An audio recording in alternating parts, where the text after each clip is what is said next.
If you are looking at the electric vehicle market right now, you probably think you are just buying a battery on wheels. Right, yeah. Most people do.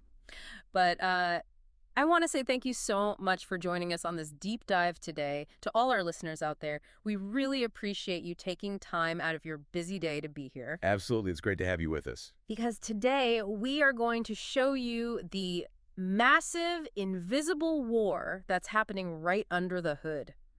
Welcome in. Let's get right to it. Let's do it. So our mission today is to take years of market analysis, thousands of data points, and expert engineering teardowns, and basically give you the definitive EV buying guide. Yeah, we're breaking it down segment by segment. Exactly. And the biggest takeaway we found is this. You aren't just picking a car anymore, you are picking a side in this absolute philosophical battle between hardware and software. It really is a war. Yeah. I mean, the automotive industry has just fundamentally fractured at this point. Oh. Well, for a century, the core differentiator between vehicles was purely mechanical. It was the engine displacement, the transmission tuning. Right, the physical stuff. Exactly. But now the differentiator is entirely philosophical. A car company today either approaches a vehicle as a high-powered computer that just happens to drive, or as a piece of advanced physical engineering that, happens to utilize software. And understanding that divide, that philosophical battle, is really the ultimate shortcut for you to make a smart purchase. Oh, completely. So to unpack this, I think we should start where EVs make the most immediate, practical sense, right?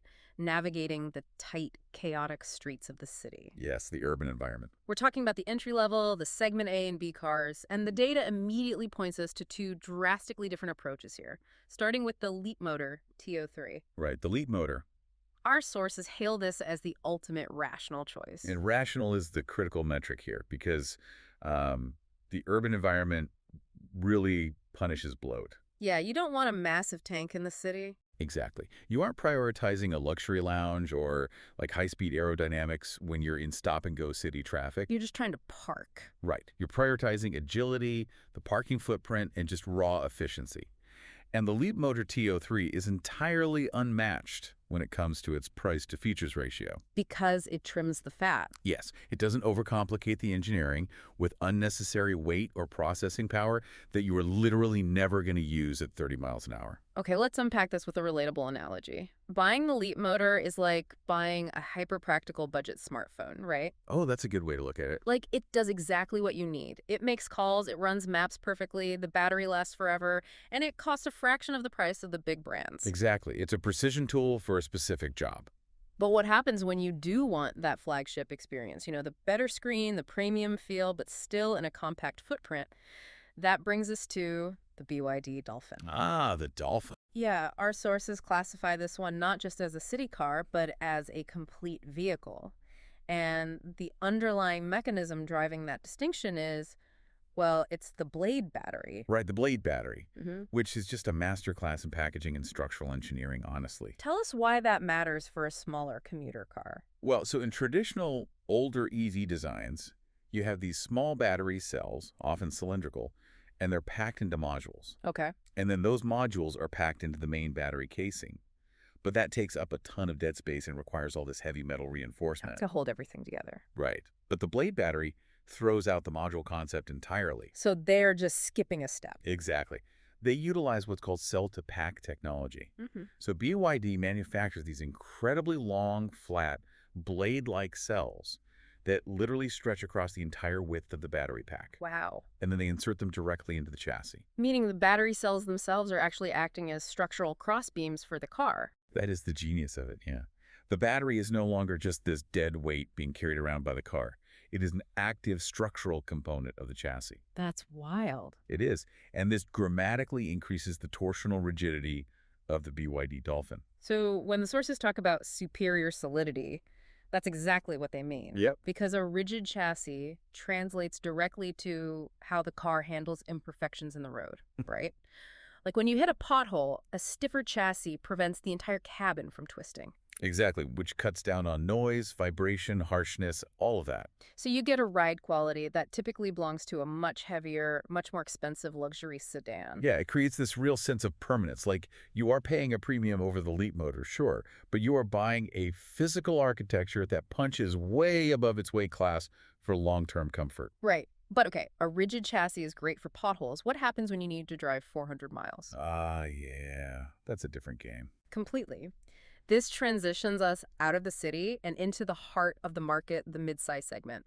And this is where the rules of the game change entirely. They really do. Battery size just stops being the only metric here. Right. It's no longer just about squeezing efficiency out of a small footprint, it's about managing long distances. Mhm. And here we encounter this massive rivalry, the Great Divide. Yeah, this is the most fiercely contested battleground in the whole industry right now. It marks the true mainstream adoption of EVs. And the market has split into two entirely different gold standards, haven't they? Completely. So in one corner, we have what we'll call the software queens. That's the Tesla Model 3 and the Tesla Model Y. The undisputed royalty of the autonomous ecosystem. Yeah, it's basically an operating system on wheels.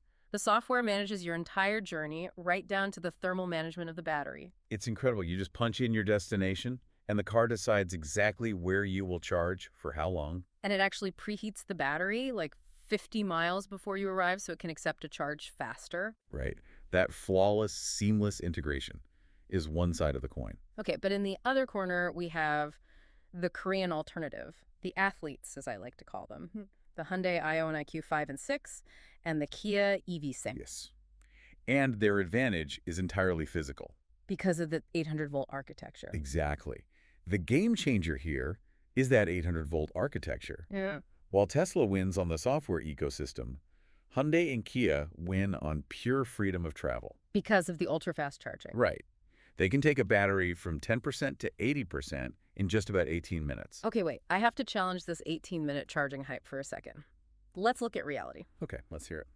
Say you're on a family road trip, right? You're on the highway, you have two screaming toddlers in the back seat, and your navigation system is clunky or lagging, Sure. and it leaves you hunting for a charger that might not even be working. In that scenario, isn't a brilliant navigation system that tells you exactly where to stop infinitely more valuable to the average driver than just charging quickly? I see where you're going with this. Like, does an 18-minute hardware capability actually matter if the software gets you stranded in a dark parking lot?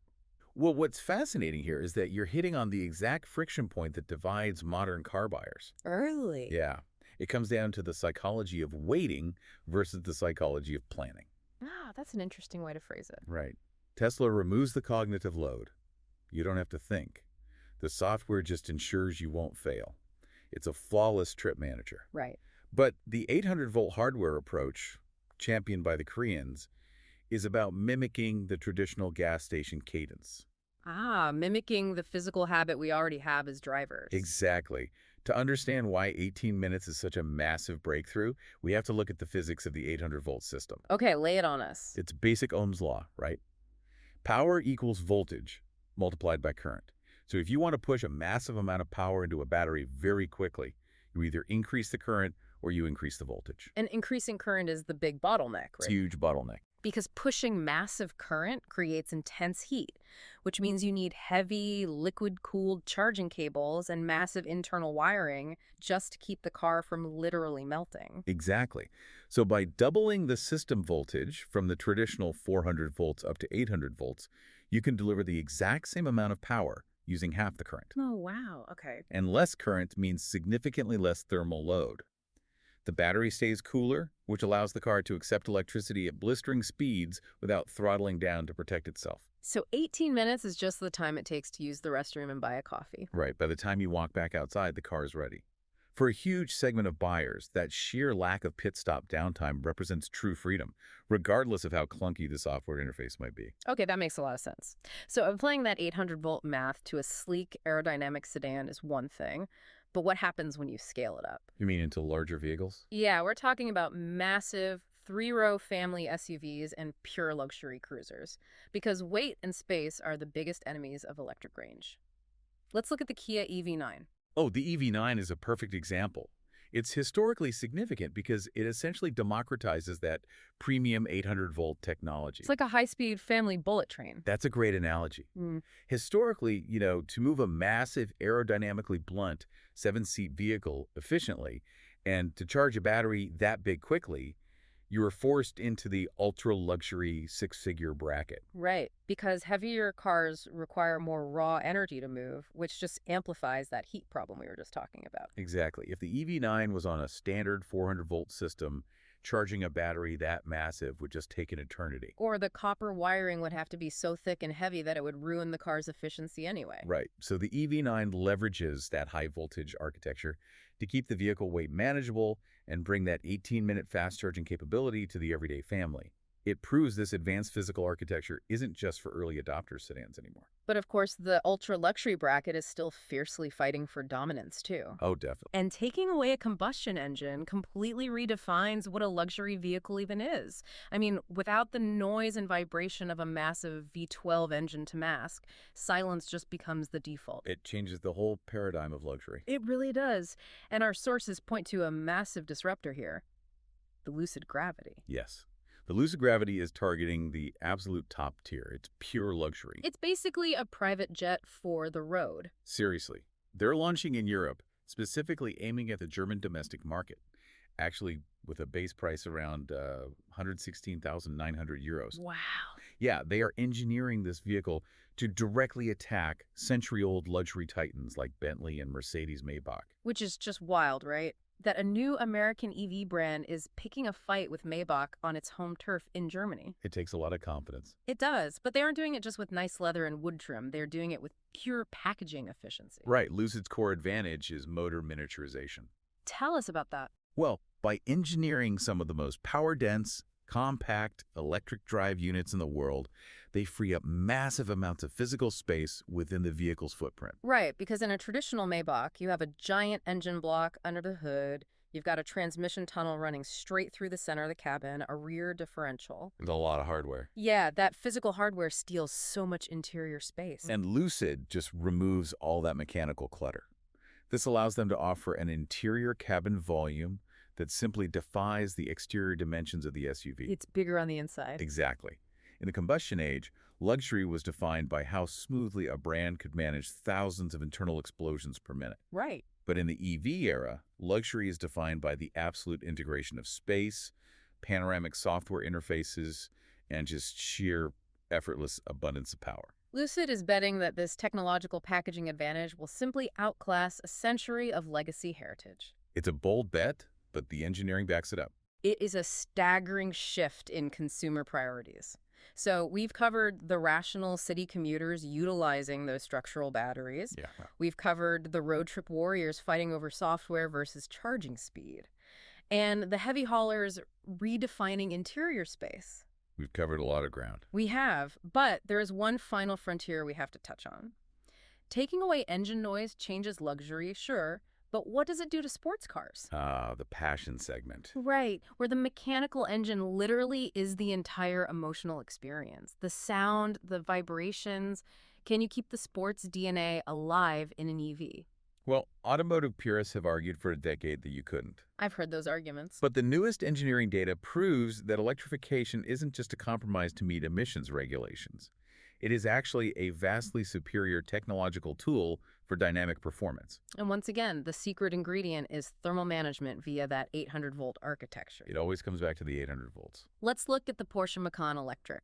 The sources indicate this is built on the PPE platform. That's the premium platform electric. Right. And it operates at 800 volts, proving that Porsche's dynamic excellence translates perfectly to a battery. Because the major flaw with early performance EVs was thermal throttling. Right, they'd overheat. Exactly. Yeah. You could do one or two incredible 0 to 60 sprints. But if you took the car to a track, the immense current draw would overheat the battery and the motors within, like, a few laps. And then the car would forcefully cut power to save itself. Which completely ruins the point of buying a Porsche. Exactly. You don't buy a Porsche to do 2 laps and park. Right. But by utilizing the PPE 800-volt platform, Porsche solves that thermal equation.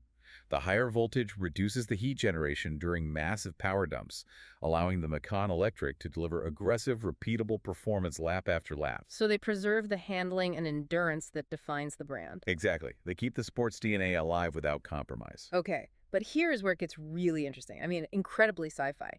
If Porsche is proving the sports DNA can survive the transition, Ferrari's out here proving the transition can basically bend the laws of physics. Oh, man. The Ferrari Luce. We have to talk about the Ferrari Luce. This vehicle represents the absolute bleeding edge of what is physically possible on four wheels right now. The stats on this machine are mind-bending. It is built on an 800-volt architecture. It handles rapid charging up to 350 kilowatts, and it boasts an output of 1040 CV. Yeah, CV, that's cheval-Wupper, or metric horsepower. Over 1,000 horsepower in a road car. That's not just a car, that's a localized power grid. It really is. But, the horsepower isn't even the most impressive part. It's how that power actually reaches the pavement. The torque thing. Exactly. In a traditional high-performance combustion engine, power is generated centrally, right? It travels down a drive shaft, hits a mechanical differential, and is split between the rear wheels. Right, and there's latency in that system. Exactly, mechanical loss. The car can only react so fast to slip. But with the Ferrari Luce, you're utilizing independent electric motors. The vehicle's central computer can calculate and adjust the precise amount of torque being sent to each individual wheel in fractions of a millisecond. It's unbelievable. So mechanically speaking, it's like, imagine a horse-drawn carriage where one set of reins controls the entire team of horses simultaneously. That's combustion. Okay, yeah. But the Ferrari is utilizing 4 independent robotic legs. Oh, well, I like that analogy. Right. Each wheel can micro-adjust its grip on the asphalt thousands of times a second, entirely independent of what the other wheels are doing. That functional analogy perfectly encapsulates independent torque vectoring. If one wheel detects slip mid-corner, it can instantly reduce power or even apply negative torque to pull the car into the apex while the outside wheels push harder. It redefines cornering geometry completely. It does. A combustion engine, no matter how brilliantly engineered by Ferrari, simply cannot vector torque with the instantaneous digital precision of independent electric motors. The electrification allows for a level of dynamic control that combustion physics just cannot match. It's incredible. Stepping back and looking at this entire landscape, from the Leapmotor T03 relying on cell-to-pack rigidity in the city to the Ferrari Luce basically manipulating gravity with independent torque vectoring, it is incredibly clear that we have exited the early adopter phase. We really have. The technology has segmented. The market has matured to the point where buyers no longer have to compromise on their core desires. They merely have to identify what those desires are in the first place. That's very true. And that is the ultimate takeaway for you, our listener. Choosing an EV today largely boils down to a choice of lifestyle. It's a lifestyle choice, Do absolutely. you value a seamless, autonomous ecosystem? Do you want an operating system on wheels like Tesla that manages every variable of your journey, routing your path so you never even have to think about the logistics? Or do you prioritize hardware independence? Right. Do you want the absolute freedom of the ultra-fast 800-volt architecture championed by Hyundai, Kia, Porsche, and Ferrari? A system that slashes your charging time to 18 minutes and mimics the rhythm of a traditional gas station. Software or hardware, that is the new automotive divide. It really is. It is a phenomenal time to witness the evolution of mobility, honestly. The engineering solutions we are seeing today will define transportation for the next century. I couldn't agree more. Well, before we sign off today, I want to take a moment to sincerely and warmly thank you, our listener. Yes, thank you for tuning in. We know how incredibly valuable your time is, and the fact that you choose to spend it with us, being curious, diving deep into the mechanics of this changing world, it truly means a lot. It really does. We hope this deep dive has armed you with serious, actionable insights into the EV market. But before you go, I want to leave you with one final provocative thought to ponder on your own. Okay, let's hear it. If these 800-volt architectures become the universal standard, if every car on the road is suddenly capable of 18-minute charges and absorbing massive 350-kilowatt power dumps, how will that completely reshape the physical infrastructure of our world? That's a huge question. Right. Will highway rest stops and gas stations as we know them cease to exist? They'll have to adapt. Will they be forced to turn into highly efficient, transient pit stops that look and function more like Formula One bays than those old, tired roadside diners we're used to? It's definitely coming. The 800-volt cars are already here. Now the physical world is going to have to catch up. Thank you again for joining us. Until next time.